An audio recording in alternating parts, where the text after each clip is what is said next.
আজ আমার বয়স হইছে, আমি বুড়ো হইছি বলে আমার বাচ্চারা আমাকে ভাঙ্গা করে এক চৌকির উপরে রাখলো। এই বুড়ো লোকের এই বাড়ি ছিল এক সময়। এখন সে বুড়ো হয়ে যাবার গতিকে তার ছেলে তাকে পাশের বাসায় ভাঙ্গা এক জায়গায় রাখে, যেখানে এক সময় অনেক ময়লা ছিল। সে খানা খেতে খানা ফেলে।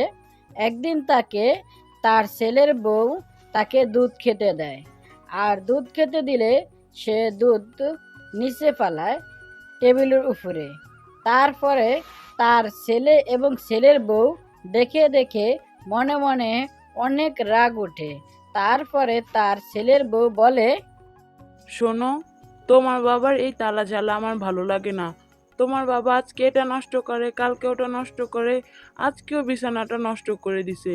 তুমি তাকে নিয়ে বৃদ্ধাশ্রমে রেখে আসো। ভালোই ভালোই বলতেছি কিন্তু।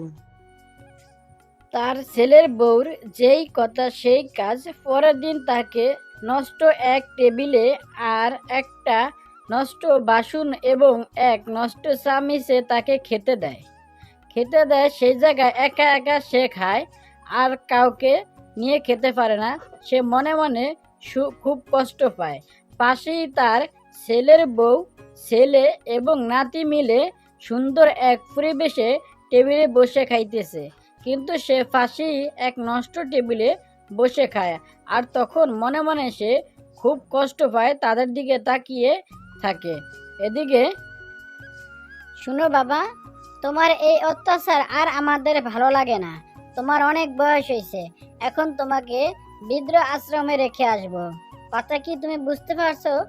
এদিকে তাদের ছেলে তাদের কথা শুনে যে সে মনে মনে ভাবে যে এক সময় তো আমার বাবা এবং মাও তো বুড়ো হইব, আর তখন তো তাদেরকেও বৃদ্ধ আশ্রমে দাদুর মতো রেখে আসতে হবে।